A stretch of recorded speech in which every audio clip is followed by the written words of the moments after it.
আমার একটি মাত্র কন্যা, আমার এই একমাত্র কন্যাকে আলহামদুলিল্লাহ বরগুনা জেলা আমি বিবাহ দিয়েছি। এই জন্য বরগুনার জেলার মানুষ হয় আমার সঙ্গে তাদের সম্পর্ক তালয়ের সম্পর্ক আর নয় ব্যয়ের সম্পর্ক, দুইটার বাইরে কেউ নাই ইনশাআল্লাহ। হয় তালয় না হয় ব্যয়। শুধু বরগুনা জেলাই নয়, বৃহত্তর বরিশাল এলাকার মানুষের কিছু বৈশিষ্ট্য আছে, ভালো দিক আছে। তন্মধ্যে থেকে একটি হলো দ্বীনের অতন্দ্র প্রহরী হিসাবে দ্বীনকে ভেতর থেকে ধারণ করার দিক থেকে, দ্বীনদার মানুষের সংখ্যার দিক থেকে বাংলাদেশের অন্য অনেক জেলার চাইতে বৃহত্তর বরিশাল অঞ্চলের মানুষ অনেক দূরে এগিয়ে আলহামদুলিল্লাহ। বৃহত্তর নোয়াখালী মানুষ যেরকম দিনদারিতায় অগ্রসর, সিলেট এলাকার মানুষের মধ্যে যেরকম ওলামাদের প্রতি ভালোবাসা শ্রদ্ধা, ওলামাদের সংখ্যা অনেক বেশি, ঠিক একইভাবে এই বরিশাল অঞ্চলে মানুষের মধ্যেও ওলামাদের প্রতি ভালোবাসা ভক্তি অনেক বেশি। অনেক বড় বড় দ্বীনের মার্কাজ, অনেক বড় বড় হেদায়েতের মার্কাজ এবং অনেক বড় বড় দ্বীনী প্রতিষ্ঠান এ অঞ্চলে আল্লাহ তাআলা রেখেছেন।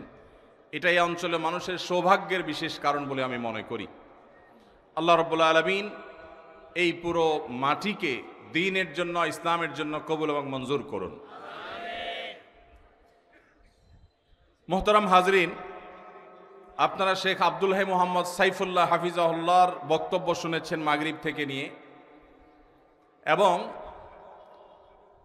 ওয়াজ মাহফিল আলহামদুলিল্লাহ দুই একজন বক্তার বক্তব্য যদি আমরা ধারণ করে গ্রহণ করে বাসায় যেতে পারি তাহলে ওয়াজ মাহফিল সাকসেস এবং সফল। অনেক বেশি ওয়াজ শোনা আসলে দরকার হয় না, দরকার হয় আমল করার।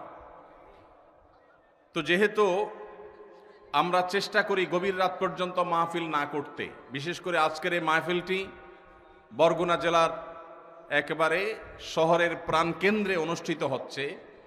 শহরে ঘনবসতি আছে, এখানকার মানুষজন যাতে ডিস্টার্ব ফিল না করেন সেজন্য আমরা গভীর রাত পর্যন্ত মাহফিল চালাবো না, সেটা আমি আয়োজকদেরকে আগে জানিয়েছি এবং এটা আমার নিজস্ব নিয়মের ওপর খেলাফ। আর গতানুগতিক মাহফিল আমি করিও না, কিন্তু গত মেয়ের বিয়ে হয়েছে থেকে নিয়ে আজও পর্যন্ত এত বছরের মধ্যে এই প্রথম আমার বরগুনায় আসা। তো ব্যয়ের বাড়িতে বেড়ানো আর মাহফিল, কলা বেচা আর মাহফিল করা দুটো একসাথে সারার চেষ্টা করেছি। তো সেজন্য প্রশ্নোত্তর সেশনকে খোঁচাখুচির সেশন হিসাবে গ্রহণ করেছে, সেটা আপনাদের এই অঞ্চলে একটু বেশি মনে হলো। এখানে নানান দাওয়াতি প্ল্যাটফর্ম আছে, চরমনায় আছে, সারসিনা আছে, জৈনপুর আছে, জামাত ইসলামী আছে, কওমি উলামা ইকরামের মাদ্রাসাগুলো আছে, হেফাজত ইসলাম আছে, আরও নানামুখী দাওয়াতি প্ল্যাটফর্ম আছে, আহলে হাদিসের ভাইরা আছেন। তো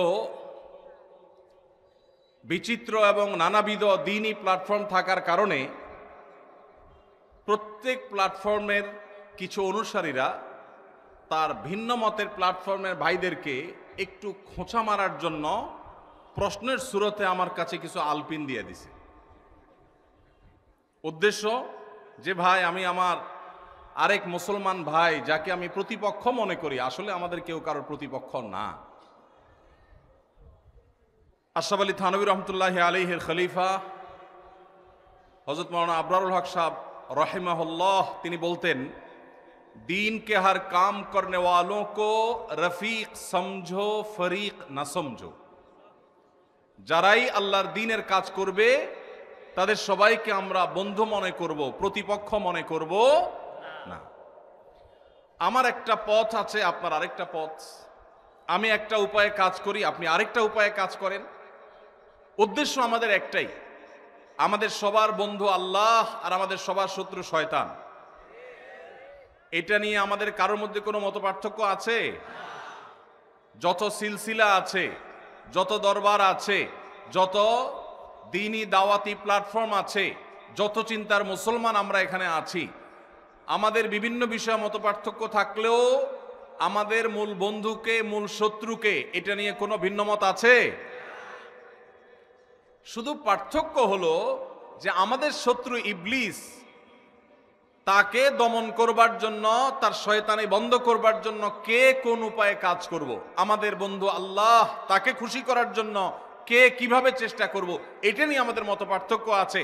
আপনি বলেন এক নিয়ম, আমি বলি আরেকটা, উনি বলেন আরেকটা, আমাদের নানাবিধ মত আছে, আমাদের মূল বিষয়ে কোনো মত পার্থক্য নাই। তাহলে আমরা একে অন্যকে খোঁচাখুচি করলে এটা কি দিনের কাজ হবে, না দিন আরো ক্ষতিগ্রস্ত হবে? আল্লাহ তাআলা আমাদেরকে বুঝার তৌফিক দান করুন। ভাইরা আমার, একটি উদাহরণ আমি বিভিন্ন সময় দেওয়ার চেষ্টা করি। কোথাও যদি একটি সাপ চলে আসে, বিষাক্ত সাপ, বিষধর সাপ, সেখানে আমরা ধরেন 4-5 জন মানুষ আছে, ধরুন এই স্টেজে আসলো একটা সাপ, ওদিক থেকে আসতেছে, আমরা দেখতেছি স্টেজের দিকে। এখন আমরা কয়েকজন মানুষ এখানে স্টেজে আছি, সব আলেম ওলামা, একজন জোনপুরি, একজন চরমোনা, একজন জামাত ইসলাম, একজন আহলে হাদিস, একজন আরেকটা। এখন সাপ আসছে দেখে আমরা সবাই একমত যে সাপটা আমাদের শত্রু, আমাদেরকে ছোবল দিবে, বিষধর সাপ আমাদেরকে মেরে ফেলবে। অতএব এই শত্রুর শত্রুতা বন্ধ করার জন্য আমরা সবাই একমত, নাকি কেউ বলে না এই সাপ আল্লাহর ওলি, সে এসে বিসমিল্লাহ বলে ছোবল দিবে, তাকে সুযোগ দেওয়া হোক, এটা বলবে কেউ? সবাই বলবে আমাদের শত্রু। এরপর নিজেদের মধ্যে মতপার্থক্য দেখা দিল। ভাই বলতেছেন এই সাপ, এই বিষাক্ত সাপের ক্ষতি থেকে আমরা স্টেজে যারা আছি, আমরা যদি বাঁচতে হয় তাহলে আমরা আশেপাশে একটা লাঠি খুঁজতে হবে শক্তিশালী, প্রয়োজনে ক্যামেরাম্যানদের ক্যামেরার একটা ডার্ট ব্যবস্থা করতে হবে, দিয়া ওর মাথায় বাড়ি মারতে হবে, তাহলে সে শত্রু শেষ হয়ে যাবে। এটা উনি বলতেছেন। শত্রু দমন করতে হবে কি দিয়া? লাঠি দিয়া। সাইফুল্লাহ ভাই বলতেছে না, লাঠি দিয়া দমন করলে হবে না। আপনার মাথা ঠিক আছে ভাই, লাঠি দিয়া মারতে গেলে তো কাছে যাওয়া লাগবে, তখন তো সে ছোবল দিয়ে দিবে, তাহলে কি করতে হবে? সাইফুল্লাহ ভাই বলতেছে এখানে ডিউটিরত পুলিশ ভাইরা আছেন, জেলা পুলিশের ভাইরা আছেন, ওনাদের হাতে পিস্তল আছে, তাহলে যে কোনো একজন পুলিশ ভাইকে বলতে হবে ভাই পিস্তলটা দেন, আগে সাপ মারে লই, যান বাঁচাই। বা পুলিশ ভাইকে দিয়া বলতে হবে ভাই ওরে গুলি করে মানুষ বাঁচান, তাহলে পিস্তল দিয়ে দূর থেকে মেরে দিব, ঝামেলা শেষ। উনি বলতেছেন না,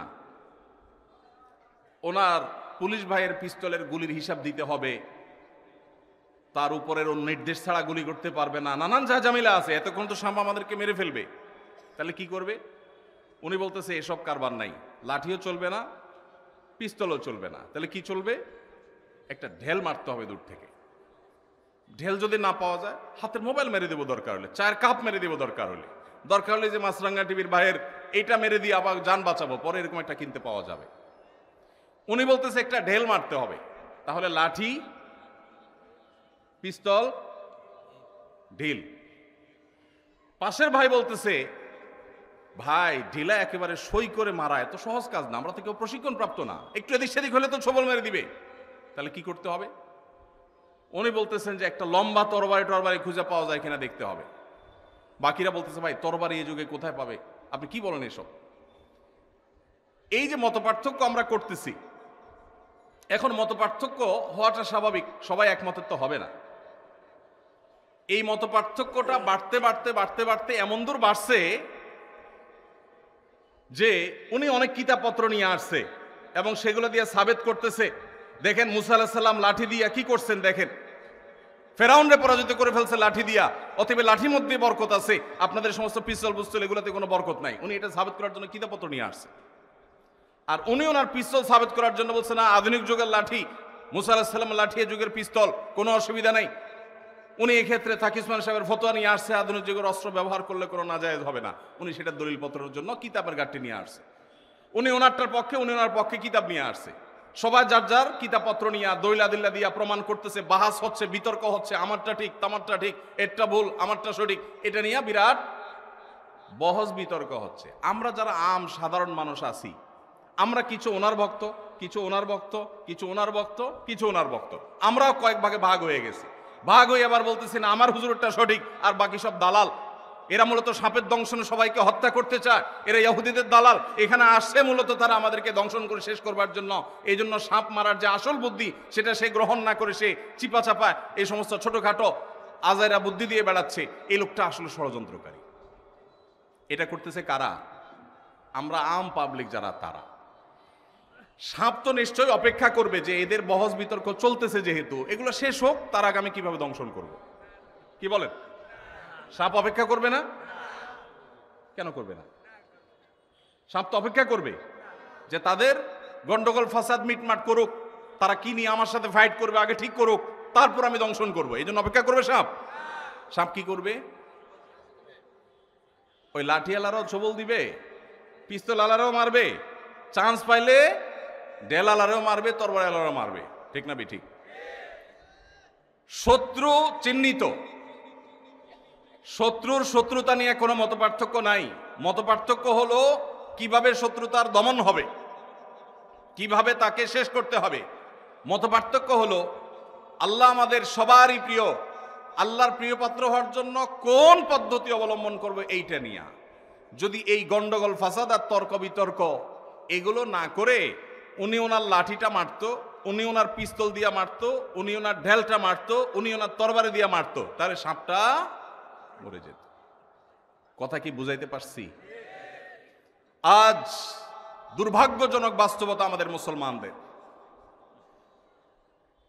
আমরা পদ্ধতি নিয়ে গন্ডগোল করছি, মূল উদ্দেশ্যের মধ্যে কোনো মত পার্থক্য নাই। আমার সাথে আমার ভাইয়ের কারোর কোনো মত পার্থক্য নাই। আমরা সবাই জান্নাতে যেতে চাই। আমাদের সবার রব কে? আমাদের রাসূল কে? আমাদের কেবলা কি? আমাদের কোরআন, আমাদের হাদিস, আমাদের কোনো বিষয় নিয়ে আমাদের মৌলিক কোনো বিষয় নিয়ে কোনো মত পার্থক্য আছে? নাই। শাখাগত বিষয়ে মত পার্থক্য আমরা এত বড় করে ফেলেছি, ওই মত পার্থক্য দিয়ে আমি আমার ভাইকে শত্রু বানিয়েছি, প্রতিপক্ষ বানিয়েছি। আসল শত্রুর কথা আমরা ভুলেই গেছি। আসল শত্রু সে ফনা তুলছে মুসলিম মিল্লাতকে দংশন করবার জন্য, বাংলাদেশের মানুষের দিনদারিটাকে ধ্বংস করবার জন্য তারা ফনা তুলছে, আর আমরা আছি আমাদের নিজেদের মধ্যকার মত পার্থক্য নিয়ে। আল্লাহ তাআলা আমাদেরকে হেদায়েত দান করুন। ভাইরা আমার, অতএব মত পার্থক্য থাকবে, এটা স্বাভাবিক। সবাই মনে করবে না যে এই সাপকে লাঠি দিয়ে মারলেই হবে, এক একজন এক এক মতের হবে, এটা স্বাভাবিক। ডক্টর খন্দকার আব্দুল্লাহ জাহাঙ্গীর রহমতুল্লাহি আলাইহি তিনি সারা জীবন এই দাওয়াতের ফেরি করে যাওয়ার চেষ্টা করেছেন। ইত্তেফাক, ইত্তেহাদ মাআল ইখতিলাফ, বৈচিত্র্যপূর্ণ ঐক্য, মতপার্থক্য থাকা সত্ত্বেও ঐক্যবদ্ধ থাকার চেষ্টা করা। আল্লাহ তাআলা সব মানুষকে এক বুঝ দিয়ে তৈরি করেন নাই। সাহাবীদের ভিতর মতপার্থক্য ছিল কি ছিল না? ছিল। শুধু মুস্তাহিদ সাহাবীদের না, সাধারণ সাহাবীদের মধ্যেও মতপার্থক্য ছিল। একটা আমল এক সাহাবী একরকম করছেন, আরেক সাহাবী আরেক রকম করেছেন, হাদিসে আছে না নাই? কিন্তু সাহাবীরা কেউ কারোর বিরুদ্ধে গোষ্ঠী উদ্ধার করতে, মাসআলাগত কারণে, ফিকহি কোনো বিষয় নিয়ে, দ্বীনি কোনো বিষয় নিয়ে তারা কারোর বিরুদ্ধে আমাদের মতো এরকম একে অন্যের শত্রুতায় তারা উপনীত হন নাই। আল্লাহ তাআলা আমাদেরকে হেদায়েত দান করুন। এই কথাগুলো এজন্য বলা ভাই, যে প্রশ্ন আমার কাছে আসছে সেটা এখান থেকে আরো কয়েক গুণ বেশি হবে। প্রশ্নগুলো বাছাই করে করে বাদ দিতে হয়েছে, কারণ এগুলো আমার কাছে মনে হয়েছে প্রশ্ন না, এক একটা আলপিন। এটা দেয়া হয়েছে, এক হুজুরের মুরিদ প্রশ্ন দিয়েছে, আরেক হুজুরের মুরিদরা আলপিন দিয়ে খোঁচা দেওয়ার জন্য, যে হুজুর এদের এই আমলটা নিয়ে একটু ইখতিলাফ আছে, তো আপনি বিষয়ে দুই কথা বলে একটা খোঁচা দিয়ে দেন। আমি তো দিতে পারতেছি না, আপনার হাতে একটা আলপিন দিলাম, আপনি একটা দিয়ে দেন। এটা কি দিনদারিতা? আল্লাহ তাআলা আমাদেরকে হেদায়েত দান করুন। ভাইরা আমার, জান্নাতে আমরা কে যাচ্ছি গ্যারান্টি কি আমাদের কাছে আছে? আমি যেটা বুঝছি সেটাকে আমি সঠিক মনে করব 100 বার, এবং সেটা দাওয়াত মানুষকে দিব, সেটাও ঠিক আছে। কিন্তু আরেকজনের ডিসকারেজ যখন করব, আরেকজনের খণ্ডন যখন করব, একটু রয়ে সয়ে করব। একেবারে জাহান্নাম তার জন্য লিখে দলিল দিয়ে স্ট্যাম্প করে দিয়ে দিচ্ছি, যেভাবে এই দিন মুহাম্মদ সাল্লাল্লাহু আলাইহি সাল্লাম শিখায় যান নাই। আজ ছোটখাটো বিষয় নিয়ে আমরা একে অন্যকে প্রতিপক্ষ বানাচ্ছি। আবারও সেই আবুল হক সাহেব রাহিমাহুল্লাহ সেই উক্তিকে আমরা স্মরণ করি, দিন কে হর কাম করনে ওয়ালোं को রফিক সমঝো ফরিক না সমঝো। আমার ভাই, কোন একটা প্ল্যাটফর্মে আল্লাহর দ্বীনকে বুলন্দ করবার জন্য, কোরআন এবং হাদিসকে বিস্তার করবার জন্য, আল্লাহর বান্দাদেরকে আল্লাহমুখী করবার জন্য চেষ্টা করছেন। আমার কাছে মনে হচ্ছে এই পদ্ধতি খুব বেশি ইফেক্টিভ না, আমার কাছে মনে হচ্ছে তিনি যেভাবে করছেন তাতে কিছু ভুল ত্রুটি হচ্ছে, এরপরেও তারও যেহেতু উদ্দেশ্য ভালো, আমি তার প্রতি সহযোগিতাপূর্ণ মনোভাব থাকবে, সে আমার বন্ধু হবে, শত্রু হবে না। ভাইরা আমার, আমরা ভিন্ন মতের মানুষদেরকে বিভিন্ন সময় দাওয়াত দেই না? আওয়ামী লীগ করলে বিএনপির লোক, বিএনপির লোক করলে আওয়ামী লীগের লোক, পরস্পরের মধ্যে দাওয়াত দেওয়া দেই হয় কি হয় না? হয়। এমনকি একই মার্কেটে ব্যবসা করছে পাশাপাশি দোকানদার, নিজেদের মধ্যে কম্পিটিশন আছে, এরপরেও কিন্তু তারা একে অন্য একসাথে বসে খায়, দাওয়াত দেয়, আছে না নাই? দুর্ভাগ্য আমাদের, এক পীরের মুরিদ আরেক পীরের মুরিদকে দাওয়াত দিয়া সাধারণত খুব কমই খাওয়ায়। অনেক আল্লাহর বান্দা আছেন, কিন্তু আমাদের অনেকের কলিজা এত ছোট যে আমরা অন্য আরেকজনকে দাওয়াত দিলে মনে করি আমার বোধহয় ঈমান আমল শেষ হয়ে যাবে। ঠিক না ঠিক? এক মতের মুসলমান অন্য মতের মুসলমানকে দাওয়াত দিলে মনে হয় তার জাত চলে যাবে। ঠিক না ঠিক? ভাইরা আমার, আমাদের মাহফিলগুলো, আমাদের দ্বীনি আয়োজনগুলো পারস্পরিক সহযোগিতাপূর্ণ মানসিকতা থাকতে হবে। সময় হয়েছে কাঁধে কাঁধ মিলাবার, সময় এসেছে বুকে বুক মিলাবার। আর কতকাল শক্তি ক্ষয় করবেন নিজেদের মধ্যে? শক্তি ক্ষয় করুন কমন শত্রুর বিরুদ্ধে। এই দেশ, এই মাটি মুসলমানদের। এদেশে যত জুলুম, নির্যাতন, নিষ্পেষণ, এগুলো সবচেয়ে বেশি সয়েছে মুসলমানেরা আল্লাহ এবং তার রাসূলের আনুগত্যের কারণে। এরপরও যদি আমরা পরস্পরের সাথে কাঁধে কাঁধ মিলিয়ে কাজ না করি, আপনি আপনার উপায়ে কাজ করবেন ভাই, আমি আমার উপায়ে কাজ করব। আমি আপনারটাকে সঠিক মনে করি না, কিন্তু তাই বলে আপনাকে আমি শত্রুও মনে করি না, কারণ আমাদের উভয়ের গন্তব্য এক। আল্লাহ আমাদেরকে এক এবং নেক হওয়ার তৌফিক দান করুন। উর্দুতে একটা কথা আছে, তুম এক नहीं होगे जब तक तुम नेक नहीं होगे। ততক্ষণ পর্যন্ত আমরা ঐক্যবদ্ধ হতে পারবো না যতক্ষণ পর্যন্ত আমরা ভালো মানুষ না হব। ভাইরা আমার, কোরআন এবং হাদিস যদি আপনি খোলেন, দেখবেন মঞ্চের চতুর্দিকে ওলামায়ে কেরাম আছেন। আপনি কোরআন হাদিসের দিকে তাকালে দেখবেন আল্লাহর কাছে সবচেয়ে প্রিয় মুসলমান সে যে মুসলমান আখলাক সবচাইতে সুন্দর। মা মিন শাইইন ইউদাউ ফিল মিজানি ইয়াউমাল কিয়ামাতি আসকালু মিন হুসনিল খুলুক। উত্তম আখলাকের চাইতে ওয়েটফুল কোন আমল মিজানে পাল্লায় আর উঠবে না।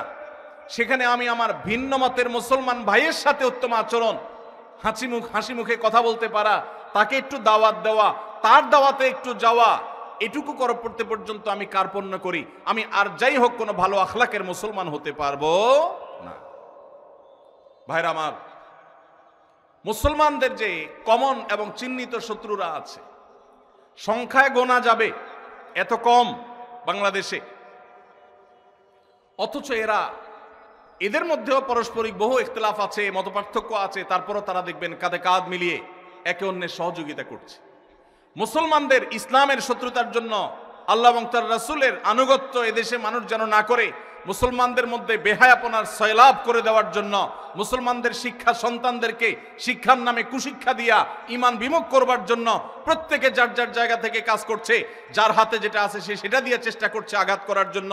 আর আমরা মুসলমানরা লেগে আছি নিজেদের মধ্যকার মত পার্থক্যগুলো নিয়ে, নিজেরটাকে সাব্যস্ত করে আরেকজনেরটাকে খণ্ডন করার জন্য শক্তি ক্ষয় করছে।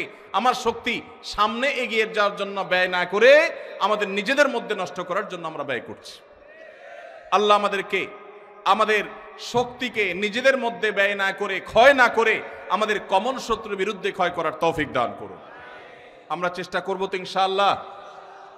দিলগুলোকে বড় করতে হবে, ছোট দিলের মানুষ কখনো ভালো মুসলমান হতে, আপনি তাহাজ্জুদ গুজার হতে পারেন,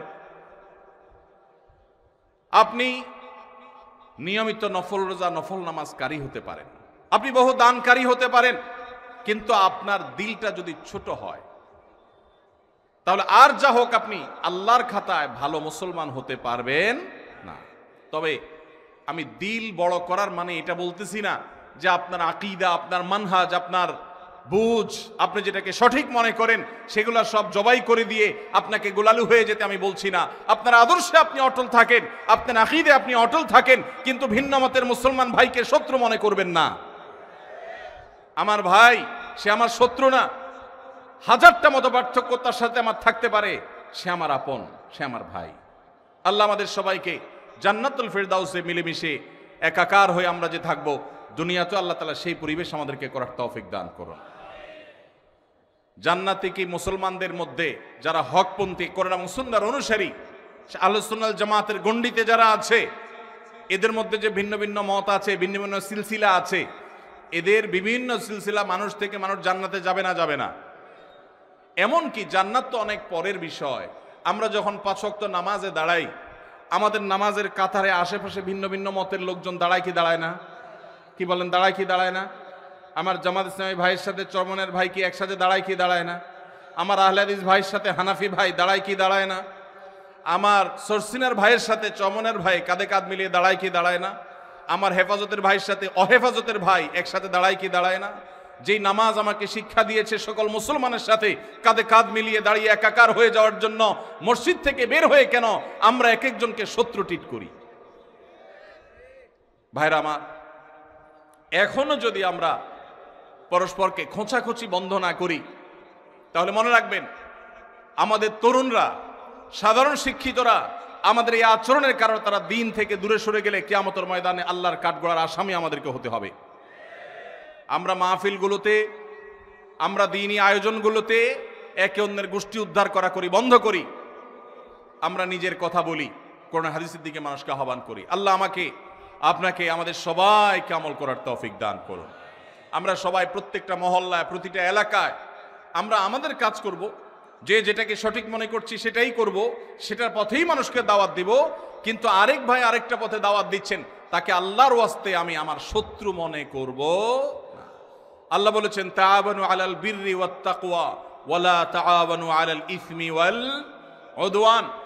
তোমরা বীর এবং তাকওয়া, ভালো কাজ এবং তাকওয়ার কাজে একে অন্যের সহযোগী হও। আল্লাহ বলেন নাই তাআবানু আলাল বাররি ওয়াল মুত্তাকি, আল্লাহ বলেছেন তাআবানু আলাল বিররি ওয়াত তাকওয়া। আমি দেখব আমার বাকি আর কোথায় ল্যাকিংস আছে সেটা আমি দূর করব। আমি দাঁড়িয়ে আছে, এই জন্য যার দাঁড়িয়ে নাই তারে খোঁচা মারি করি আমি, এটা তো কোনো মুসলমানের কাজ হতে। আমি চাইবো আমার ভাইয়ের দাড়ি লম্বা হোক, কিন্তু সেই সাথে আমি চাইবো আমার আরো যে দুর্বলতা আছে সেগুলো যেন দূর হয়। আল্লাহ আমাদেরকে আমলের তৌফিক দান করুন।